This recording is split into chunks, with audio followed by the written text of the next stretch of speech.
3, 2, 1. Olá, pessoal, sejam todos bem-vindos aqui ao nosso momento de conversa, de bate-papo. Afinal de contas, a gente está passando aí por uma situação, um contexto não muito usual, né? Aliás, nem um pouco usual. E eu acho que quanto mais a gente puder trazer de informação, de conhecimento, de compartilhamento de ideias, de como a gente pode passar por isso tudo de uma maneira mais suave e com mais qualidade, eu acho que a gente deve fazer. E pensando nisso, que eu chamei meu amigo Cadu Lemos para vir bater uma ideia, um papo com a gente. Cadu, tudo bem com você?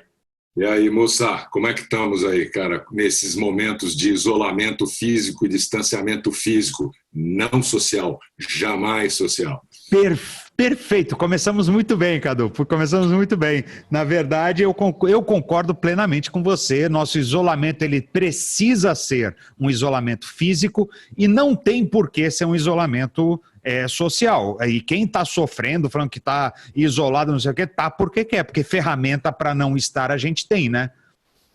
Aliás, o paradoxo do momento é o seguinte, isso aqui que a gente depende tanto, né?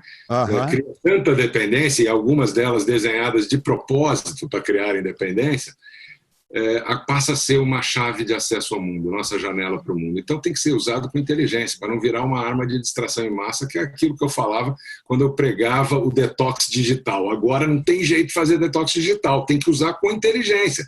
Tanto curso, tanta live, tanta conversa boa, maneiras de você se reconectar com gente que você não via há tanto tempo. Quer dizer, nós somos animais sociais, a gente precisa dessa conexão social, a tecnologia permite isso. Então, se a gente pode tirar uma coisa positiva, a primeira, tem muitas, mas essa é a primeira delas. A gente precisa mudar os nossos hábitos de estar separado, mas estar junto. E tem ferramenta para isso.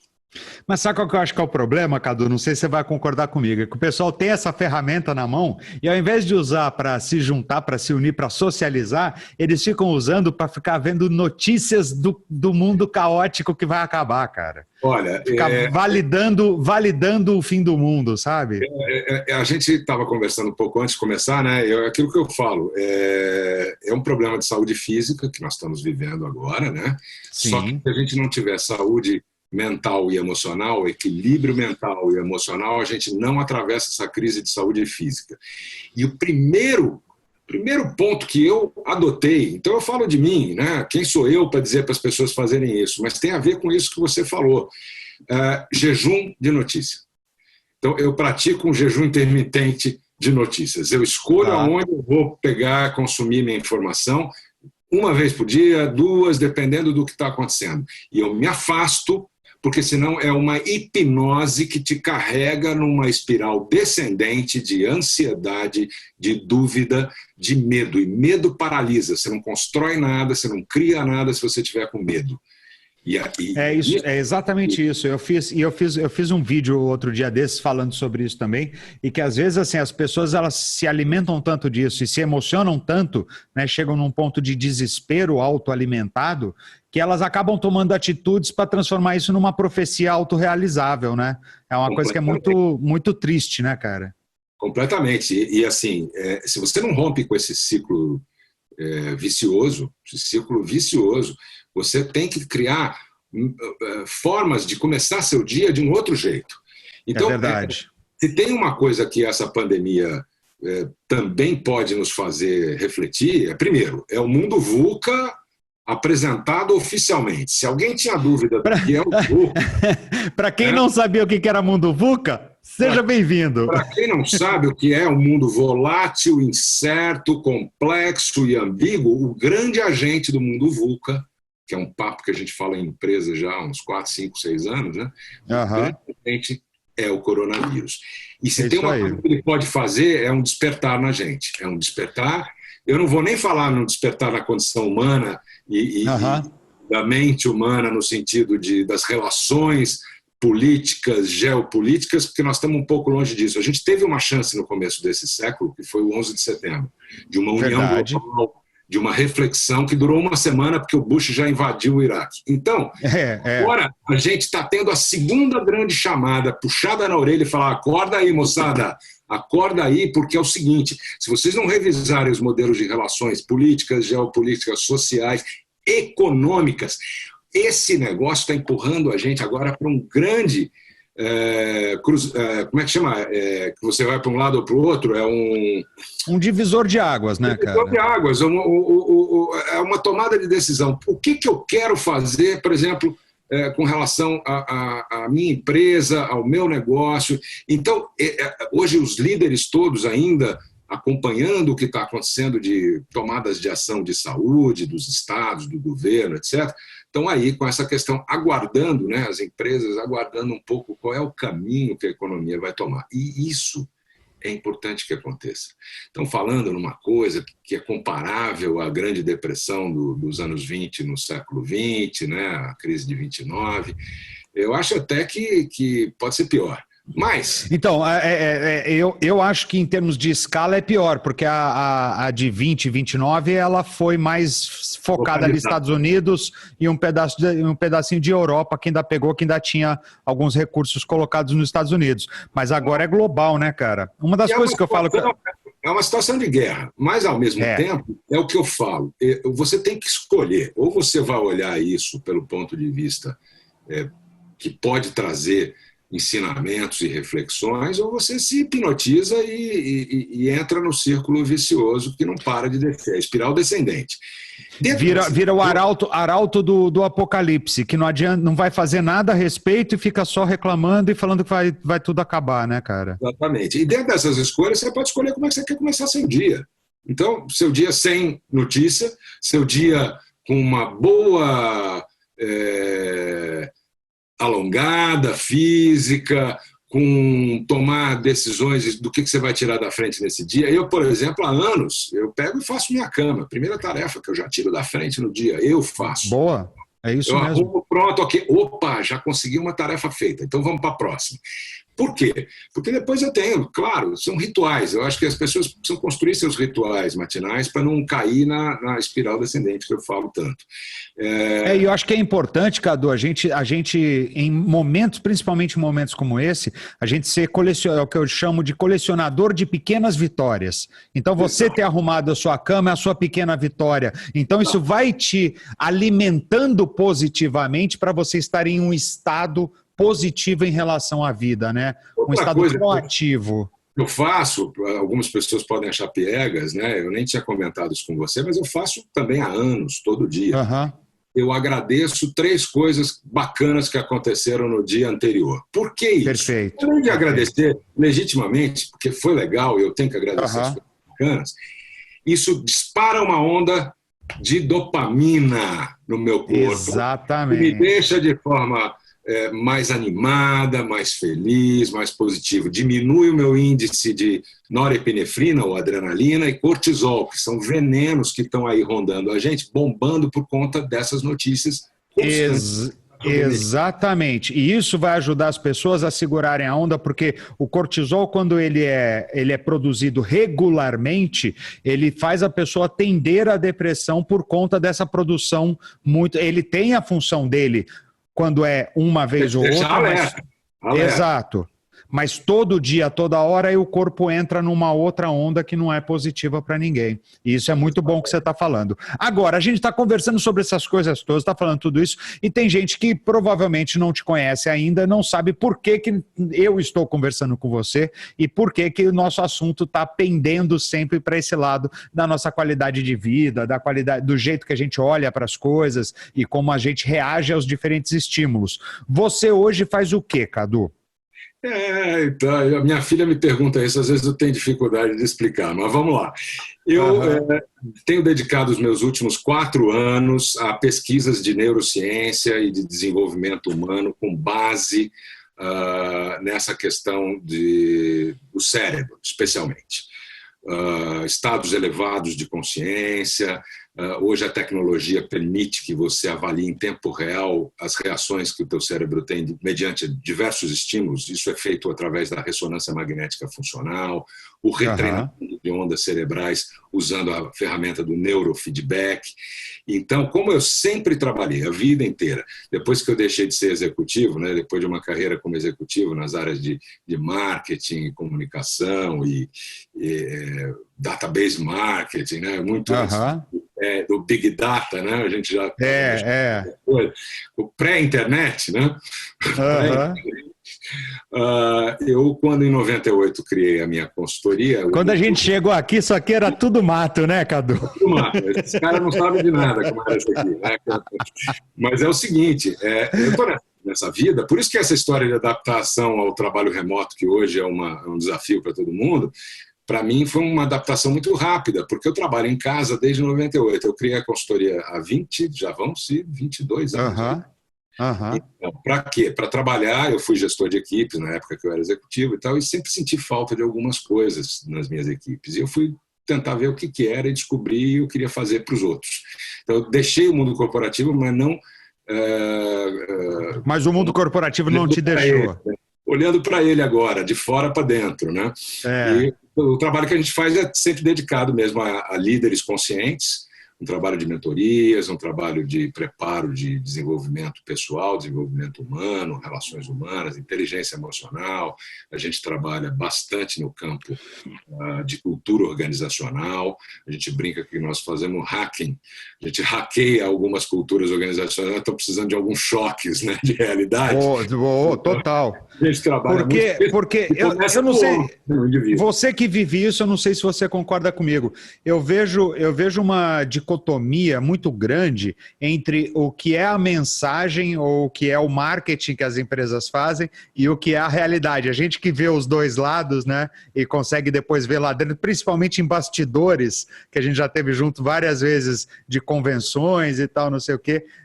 Eu não sei se para você bate assim, mas para mim às vezes me assusta muito o quão diferente é a cultura que está pintada na parede da cultura que acontece no chão ali. Como diz um grande amigo meu, a distância entre a intenção e o gesto, né? Eu sou um cara que prego há muito tempo também que essa história de missão, visão e valores morreu e esqueceram de enterrar. O que eu entendo como respeitável quando eu vejo uma companhia que abraça esse tipo de visão é: qual é o impacto que eu estou causando no meu ambiente, no meu entorno, nos stakeholders, nos acionistas, nos clientes, principalmente nos funcionários, porque para mim o cliente vem em segundo lugar. Eu pratico isso desde a época que eu era executivo. Quer dizer, não adianta nada você trabalhar com engajamento de clientes se você não fez isso primeiro. E agora está na moda, né? Agora tem employee experience, não é isso? Então, finalmente, o RH está acordando para algumas coisas que são tomadas de decisão urgentes, precisam acontecer. Quer dizer, o RH tem que sentar no banco da frente do carro. Eu estou mudando um pouco de assunto, mas como a gente... Não, vamos. A minha grande esperança... Eu nunca chamei RH de recursos humanos, eu sempre tratei como relações humanas. Eu falei, gente, nós somos gente de relações humanas, não de recursos humanos. Então, ok, tá bom, é semântica, muito bem, mas vamos lá, na prática. Na prática, o RH não saiu do banco de trás do carro ainda, precisa estar adiante, tomando decisões, e agora vai ser muito crítico isso. E assim, ele está no banco de trás do carro, quando não está lá atrás no chiqueirinho... Ele está no banco de trás reclamando que ninguém deixa ele dirigir o carro. E aí quando você chega e fala assim, tá bom, você tem carteira de motorista? Você fala, não, eu não tirei, eu não me habilitei para isso, porque... Mas eu tenho esperança, eu tenho visto movimentos bons aí na área de RH, eu tenho esperança que passe um pouco essa paixão por tecnologia também, né? Que agora vai ser importante para adotar os gadgets, as plataformas, as ferramentas, mas sem esquecer que nada disso acontece se você não estiver olhando para a questão do indivíduo. Humana, né? Humana, das relações humanas efetivamente. E isso implica em aumento de desempenho, aceleração de aprendizagem, diminuição de absenteísmo, aumento de performance, aumento de resultado, de receita, um monte de coisa, né, cara? E essa é uma das ferramentas que a gente usa na consultoria, né? Que é o que eu chamo de um estado elevado de consciência, que é o estado de flow. Porque pronto, chegamos aonde eu queria. E aí você é o cara, e é óbvio que o que eu vou falar agora eu estou falando para te provocar, tá bom, Cadu? Mas eu vou usar dessa minha premissa que é. E aí você é o cara que chega, depois de ter brincado de corporativo não sei quantos anos, aí agora você quer ser o bicho grilo, que chega e fala, pessoal, nós temos que ser o flow, nós temos que ter um estado de não sei o que, não sei o que, não sei o que.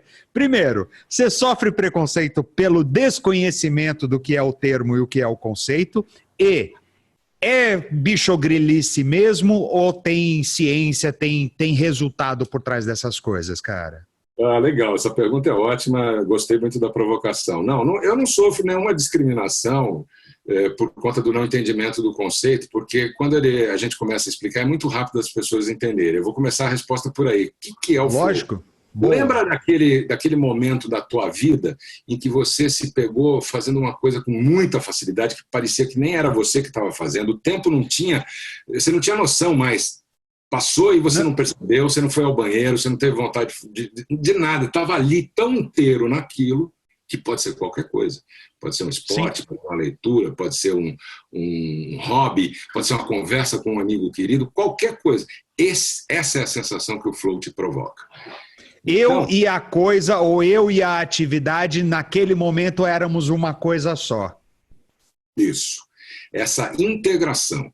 Então, isso é um estado de consciência elevado, isso é uma coisa que todo mundo já viveu, ou 99,99% das pessoas já viveu isso sem saber o que era. E o que a gente faz? A gente já, de alguma certa forma, tem falado e mostrado que isso é uma coisa que é acionável de forma consciente. A base do trabalho do flow, que em português é fluxo, né? Fluir, né? O flow manteve o nome em inglês mesmo, porque é mais fácil, as pessoas já têm a literatura, ou quem está procurando acha mais fácil também o flow. Estado de flow é um estado elevado de consciência. E que é um termo bom, eu gosto. E ele pode ser ativado de forma consciente, mas para isso ele requer algumas condições. Então, são condições que a gente chama de gatilhos, gatilhos ambientais, gatilhos psicológicos, gatilhos sociais. Exemplo, você tem que ter uma atividade e uma meta e um objetivo. Para atingir essa meta, esse objetivo, você tem que estar num estado de foco ou hiperfoco. Para isso, você tem que estar isolado, porque o flow segue o foco. Você precisa ter uma dose de risco envolvida, porque isso também ativa aquela questão que a gente estava falando do... E é um desafio, porque se a coisa não tiver um desafio, você não vai se integrar com ela. E vários gatilhos, são 17 gatilhos que a gente trabalha, na verdade, e toda essa história vem de um pesquisador húngaro, ele é PhD em psicologia pela Universidade de Chicago, que é o Mihaly. Você é a única pessoa que sabe falar o nome dele da maneira correta, que é Mas eu ensino todo mundo que é a coisa mais fácil, Mihaly Csikszentmihalyi. Pronto, acabou o problema. Mihaly Csikszentmihalyi. Mihaly Csikszentmihalyi. Ele é um velhinho ótimo, é um cara queridíssimo, ele está com 86 anos, ele mora em Claremont, na Califórnia, mas o trabalho dele iniciou todo esse nosso trabalho e de muita gente também, né? Dentro inclusive da psicologia e da psicologia positiva. Só que quando o Csikszentmihalyi fez a pesquisa dele, ele começou não buscando flow, nada disso, ele fez uma pesquisa no mundo inteiro, entrevistou de executivos a músicos, a xamãs, a médicos, a bailarinos, a governantes. Ele entrevistou todo tipo de gente que ele queria saber o que era felicidade. Era uma grande pesquisa sobre felicidade. E isso virou flow. Virou flow porque quando ele foi fazer a tabulação e ele entendeu o processo, ele viu uma coisa em comum entre todas as pessoas que ele entrevistou. Todas elas diziam que felicidade era uma coisa que acontecia quando tudo fluía bem, quando tudo caminhava de forma natural. Tudo se encaixava perfeitamente, né? Aí ele mergulhou nesse assunto, fez novas pesquisas e tal, só que era tudo empírico, porque naquela época você ainda não tinha o que você tem hoje, que validou todo o trabalho dele, que é a tecnologia de imagem, como eu comentei antes. Ressonância magnética funcional, as ferramentas todas de avaliação, estímulos transcranianos, por exemplo, são pequenos choques que hoje você consegue trabalhar aceleração de aprendizagem com eles. A flutuação... Se o cara não aprende, taca-lhe choque. Mas, brincadeiras à parte, o negócio é fabuloso. Hoje você compra na Amazon um headphone, chama Halo, que te faz microestímulos elétricos para você se preparar e ficar em condição de fazer um treino esportivo, por exemplo. Legal, ótimo. Uma audição de música. Enfim, isso é papo que dá um workshop inteiro, dá uma live inteira. Então, eu não vou entrar nesse detalhe. Mas o fato é que esse tipo de descoberta, juntando com a tecnologia que está disponível hoje, inclusive eu estava falando dos tanques de flutuação, de isolamento sensorial, que é uma coisa que eu pratico pessoalmente, e que te permitem entrar em estado de flow de forma muito rápida, mas isso também é papo para um outro dia. Mas são ferramentas que, se você for juntando, hoje você percebe resultados fabulosos. Por exemplo, os SEALs, que são aquela elite militar estratégica, está toda hora em Unidos. Filme, tá cheio de filme, né? Os SEALs, Delta, não sei o quê. Esses caras praticam o flow com muita frequência. E eles treinam para isso. Eles treinam em tanques de isolamento sensorial, eles treinam com transcranial direct stimulation, que é estímulo direto transcraniano, e eles aprendem um idioma novo em 6 semanas e meia, por exemplo. Porra, espetacular isso. McKinsey fez uma pesquisa com executivos. Vamos falar da nossa praia, empresa. Tá. Em 2014, portanto tem 6 anos, vai fazer 6 anos essa pesquisa, e ela se mantém bastante atualizada. Atual, tá. Executivos em flow produzem 5 vezes mais do que executivos não em flow, ou seja, são 500% de aumento na performance. Aprendizagem, cognição, velocidade, 300% a 700% de aumento. Se você começa a trabalhar estado de flow, aí fala, pô, Cadu, mas tudo bem, individualmente eu sei, eu já vivi o flow, já sei. Como é que eu faço com o meu squad aqui? Eu trabalho com metodologia já, eu tenho uma equipe, como é que eu faço com a equipe? Você faz e ativa o flow coletivo se você criar os gatilhos ambientais necessários. O que você vê hoje nas empresas? Grande problema. Layouts abertos, todo mundo trabalhando junto, o que é legal, né? Estamos integrados, estamos nos vendo. Só que o nível é legal para o arquiteto. Isso aí eu falo para todo mundo. Isso aí foi ideia de arquiteto para quebrar as coisas e vender serviço. Muito prêmio por aí. Mas é o seguinte: a lógica é boa, deixar as pessoas juntas, se vendo, convivendo. Mas qual é o problema? As interrupções, não só disso aqui, weapon of mass distraction, de massa, como também o colega que vem, você pode estar com um fone desse tamanho aqui, ó, que é um sinal claro que eu não quero ser interrompido, mas não adianta, os caras vêm, bate aqui. Então. O que acontece com a produtividade, mussarela? Despenca. Então, o que acontece se despenca? Tua jornada de trabalho aumenta, porque você tem que fazer a tua entrega. É a porta de entrada para fadiga crônica, ansiedade, depressão, burnout. E aí eu sempre falei que o flow é o antídoto para o burnout. Porque se eu tenho um grupo, uma equipe que trabalha em flow, ela não vai passar por isso. Só que tem que respeitar, a empresa precisa respeitar isso, criando um ambiente adequado para isso. Existem várias formas. Eu tenho clientes, por exemplo, que criaram a quarta-feira sem reunião. Então, toda quarta-feira, todo mundo sabe que vai poder se dedicar completamente à sua tarefa. Ou sala de flow. Está reunido lá na sala de flow, não pode ser interrompido. Então, são coisinhas que você começa mas a mudança de mentalidade tem que vir de cima para baixo. De cima, isso que eu ia falar. Líder, se não tiver... Conscientes, tem que ter consciência de que agora, a partir de agora principalmente, fica aquele líder micromanager, né, de microgerenciamento. Agora, com o negócio de trabalho remoto, o cara vai ficar louco, porque ele não vai saber se a equipe está trabalhando, está ligada, está conectada, o que está fazendo, como é que vai ser isso?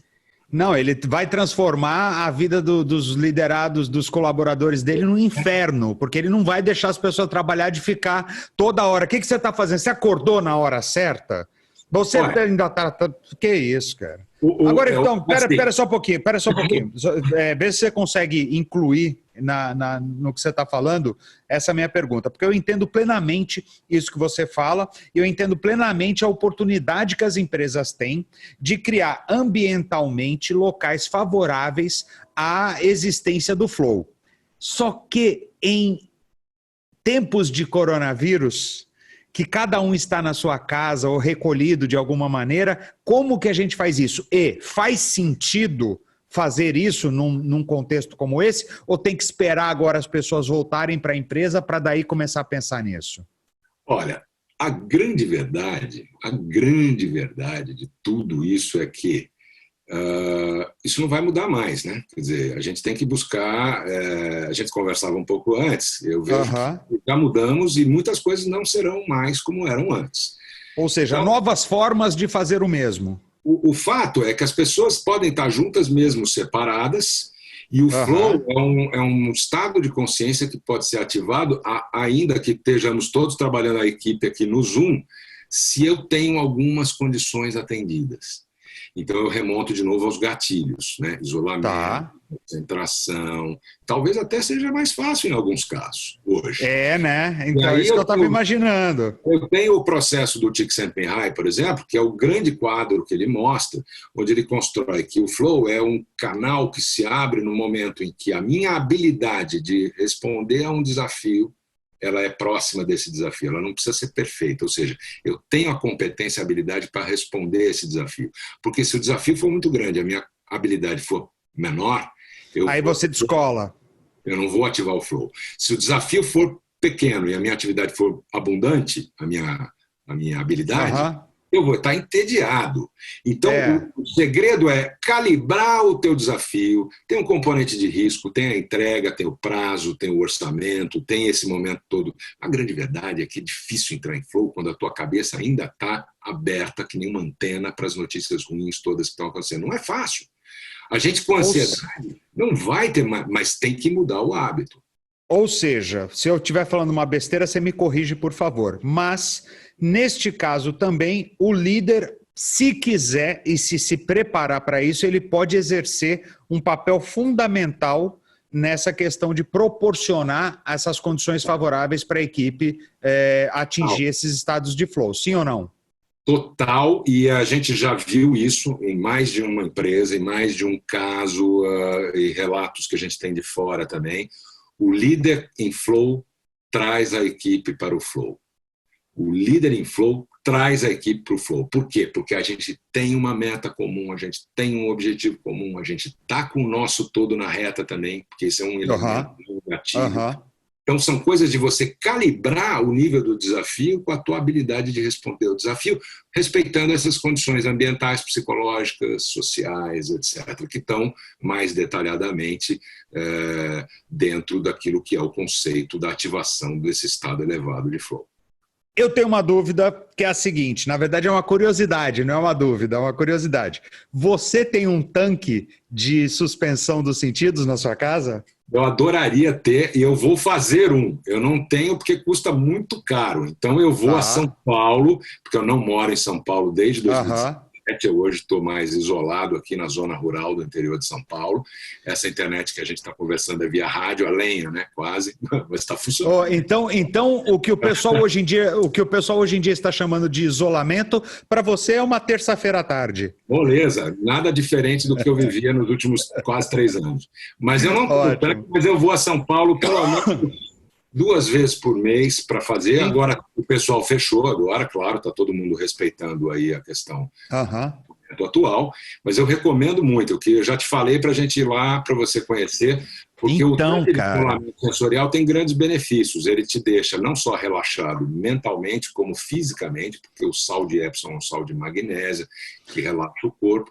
E então, assim, é que nós dois sabemos do que a gente está falando. Explica para o pessoal o que é o tanque de suspensão, por favor. O tanque de isolamento sensorial é uma cápsula com água, onde você vai deitar nessa água. Essa água tem 500 quilos de sal de Epsom, que é um sal de magnésio, que tem grandes benefícios para a pele e para o corpo. Na temperatura do corpo, não é? Temperatura do corpo. E você vai fechar essa cápsula e vai ficar sem ver, sem ouvir e sem perceber até a temperatura da água, porque ela está na mesma temperatura do seu corpo. O que acontece? E boiando ainda, você não tem sensação nem de peso, né? Boiando, porque o sal de Epsom ele é mais, tem uma flutuabilidade ainda maior do que a do morto. Né? O que acontece? No momento que você está lá, deitado, tranquilo, sossegado, isolado, sem sentidos nenhum sendo ativados, o teu cérebro começa a fazer um shutdown. Ele começa a desligar aqueles componentes que te fazem, primeiro, manter o equilíbrio, prever situações, racionalidade, julgamento, que é o teu córtex pré-frontal. Ele começa a desligar. Isso é um fenômeno chamado hipofrontalidade transitória. Começa a desligar e começam a acender no teu cérebro áreas como memória, emoção, insights. Você pode ou não ver coisas, sentir coisas, etc. Cada um tem uma experiência, porque cada experiência é única. Mas o grande ganho dessa história é que você entra no flow muito mais rápido, porque ele te induz a um estado meditativo. Quem acha chato meditar, complicado, não consegue, se fizer uma sessão num tanque, vai perceber que o estado meditativo ele é natural. Tua frequência cerebral sai do beta, que é essa que a gente está agora, desperta, começa a entrar em alfa, e em alguns casos pode chegar a delta e teta. Então, por que isso tem a ver com o flow? Porque o flow é o primeiro desafio. O desafio, vou entrar num tanque, vou me fechar num lugar escuro.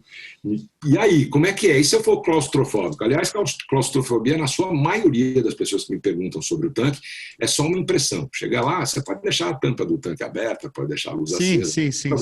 Mas se você não fizer a experiência completa, você está perdendo muito.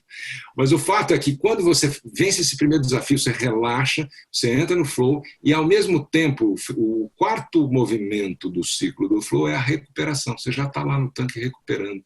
Você hoje tem atletas da NBA, da NFL, pilotos de Fórmula 1 que usam o tanque para se preparar para uma prova ou para um jogo.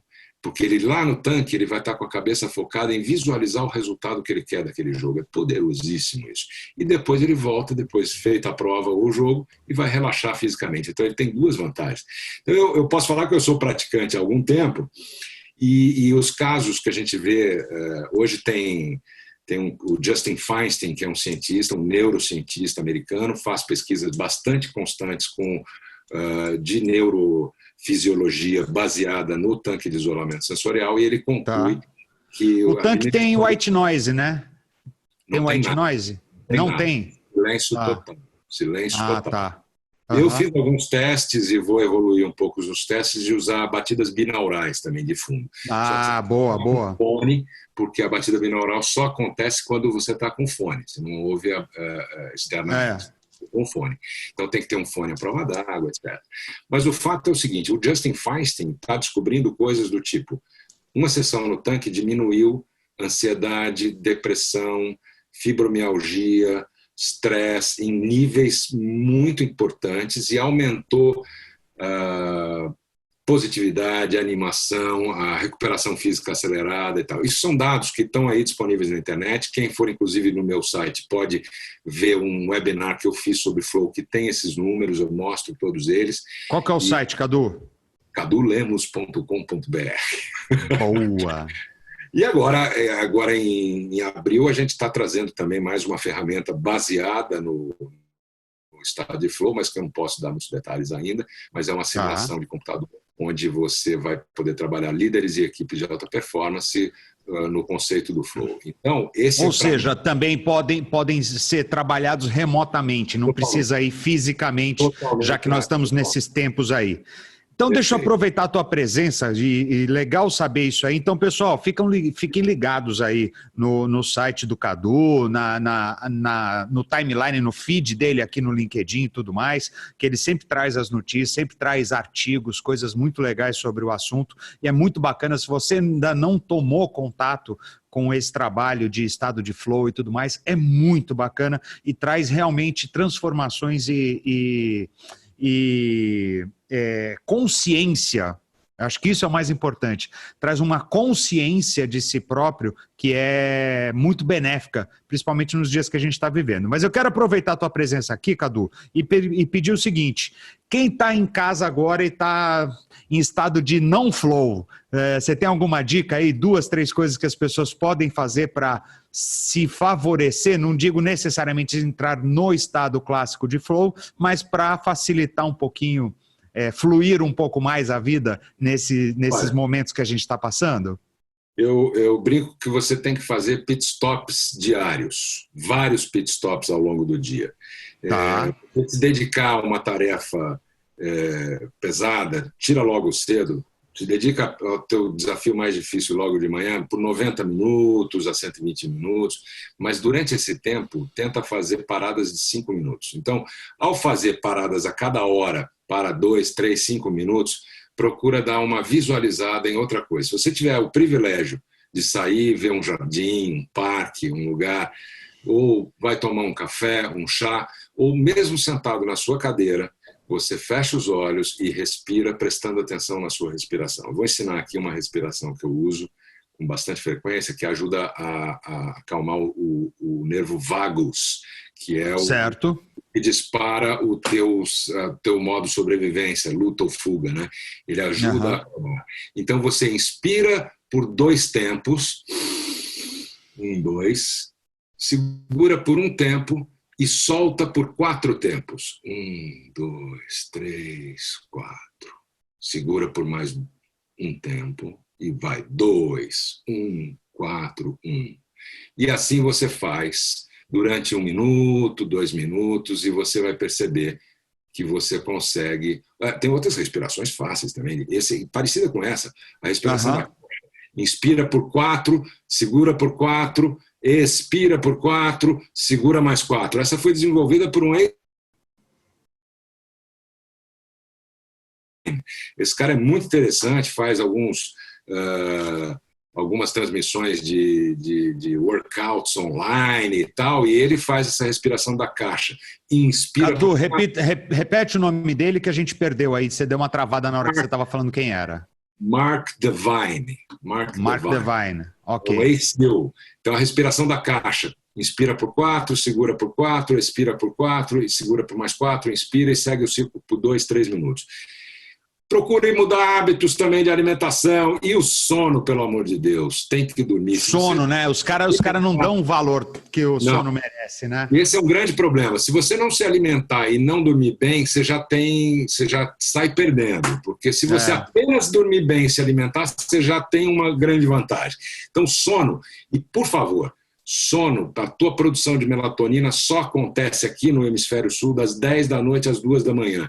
Então, se você for dormir depois das 2 da manhã, você não vai produzir melatonina nessa noite, teu cérebro não vai se regenerar ou não é rejuvenescer, né? Vai reorganizar, né? Se regenerar durante essa noite. Então, uma noite boa de sono, hoje está cheio de aplicativo aqui nesse gadget aqui, que regula teu sono, que te diz se você teve uma noite de sono, quanto tempo você ficou em REM, como é que foi a história. A tecnologia hoje está a nosso favor, mas a gente precisa usar com inteligência.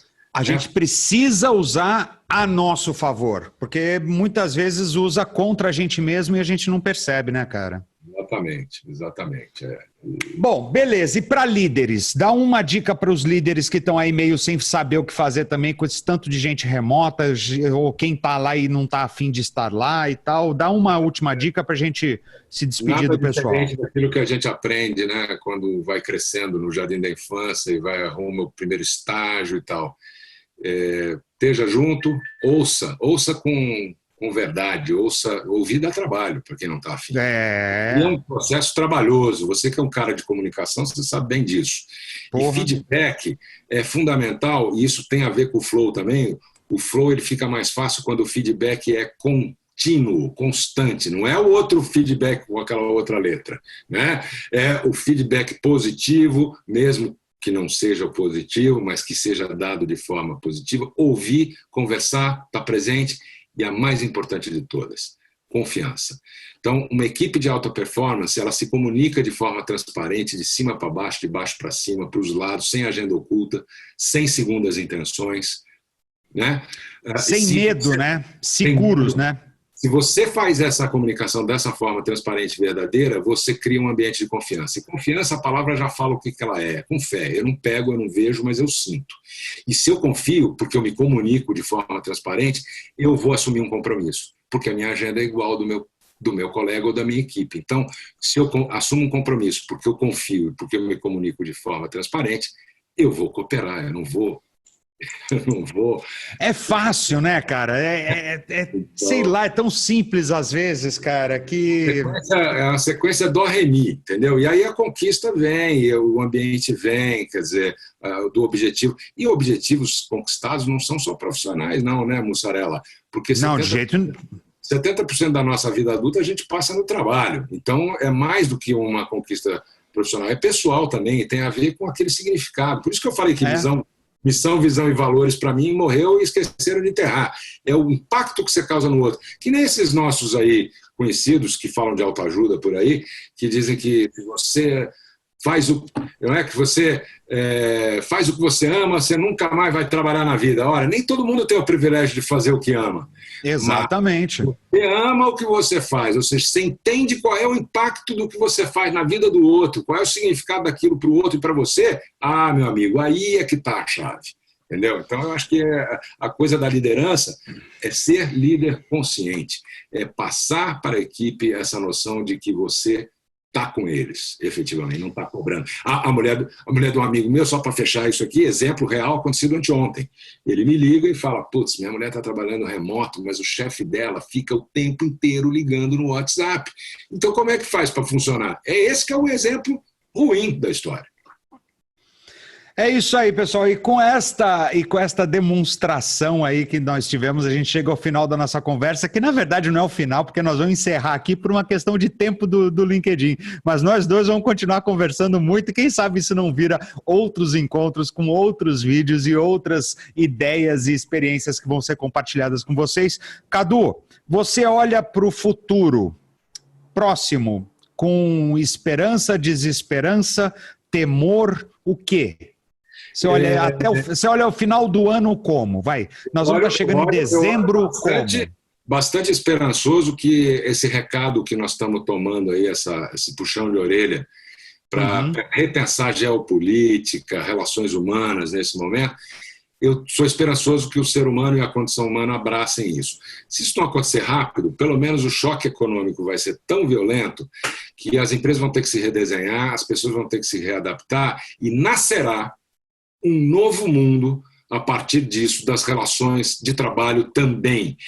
Esse mundo é um mundo que vai acontecer rápido, já está acontecendo. Então, a minha esperança é que hoje nós temos as escolhas para fazer, sem reagir, escolhendo qual é a ponte que nós queremos construir para esse momento, que eu acho que é lá para outubro, que a gente conversou, que você concorda. Exatamente.